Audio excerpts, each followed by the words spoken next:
নমস্কার, বিয়ারিশ বান্দা ফেসবুক পেজে আপনাদের সবাইকে স্বাগত। আজ আমি যে স্টকটা দেখব সেটা হচ্ছে বিপিসিএল। এই বিপিসিএল আমি অলরেডি এন্ট্রি নিয়েছি এবং কেন এন্ট্রি নিয়েছি সেটা আপনাদের সামনে সেই অ্যানালাইসিসটা রাখবো।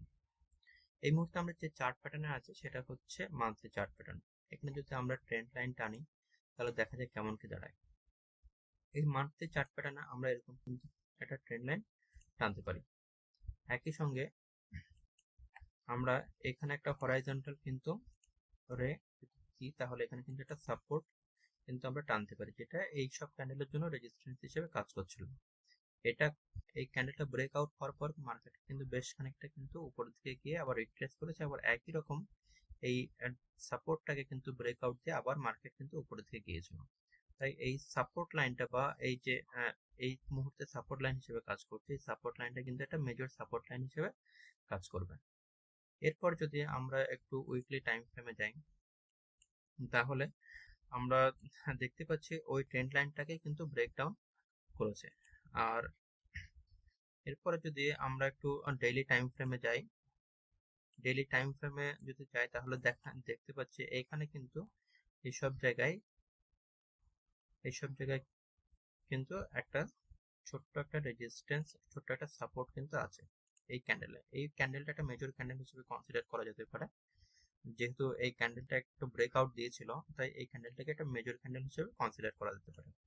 তো যদি ডে হিসেবে টার্গেট হয় তাহলে এইসব জায়গায় হয়তো মার্কেট আসতে পারে, আর যদি উইকলি হিসেবে টার্গেট করা হয় তাহলে কিন্তু মার্কেট 265 এইসব জায়গায় কিন্তু মার্কেট একবার রিটেস্ট করতে আসতে পারে। তো এরপর যদি আমরা একটু 1 ঘন্টার টাইম ফ্রেমে যাই তাহলে 1 ঘন্টার টাইম ফ্রেম দেখতে পাচ্ছি মার্কেট, আমি কিন্তু এই ক্যান্ডেলটা কিন্তু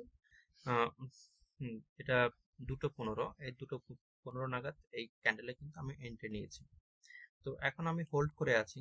তো দেখা যাক কাল মার্কেট কেমন কি হয়। মার্কেট হয়তো এখানে দুরকম ভাবে মুভ দিতে পারে। মার্কেট হয়তো এইসব দিকে একবার রিটেস্ট করে তারপরে এরকম ভাবে নামতে পারে, অথবা সেটা যদি না হয় তাহলে মার্কেট হয়তো একটা ছোট্ট গ্যাপ ডাউন হয়ে কিছুটা এই সাপোর্টটা নিয়ে আবার হয়তো নিচের দিকে আসতে পারে বলে আমার মনে হচ্ছে। তো দেখি মার্কেট কেমন কি মুভমেন্ট দেয়। আমার এই ক্যান্ডেলের উপরে এই সেকেন্ড যে রেড ক্যান্ডেল, এর ক্যান্ডেলের উপরে আমার স্টপ লস থাকবে। যদি এর উপরে মার্কেট বুলিশ মুভমেন্ট নেয় তাহলে কিন্তু আমি এই স্টক থেকে এক্সিট নেব। আর যদি নিচের দিকে থাকে তাহলে চেষ্টা করব কতদূর রাখা যায় সেটা দেখে আমি চেষ্টা করব রাখার। আর না হয় যদি সেরকম প্রফিট পাই, তা আমার একটা নির্দিষ্ট প্রফিট আমি বুক করি, সেই প্রফিট যদি হয়ে থাকে তাহলে আমি সেখান থেকে এক্সিট করে নেব। তো এই হচ্ছে মোটামুটি আমার আজকের বিপিসিএল এর যে অ্যানালাইসিস, সেই অ্যানালাইসিসটা আপনারাও অ্যানালাইসিস করে দেখতে পারেন। যদি সেরকম ভালো লেগে থাকে তাহলে কিন্তু রিস্ক রেশিও মেনটেন করে আপনি এন্ট্রি নিতে পারেন। আর অবশ্যই আমার এই অ্যানালাইসিস যদি আপনাদের ভালো লেগে থাকে অবশ্যই পেজটাকে লাইক, শেয়ার এবং ফলো করবেন। ধন্যবাদ।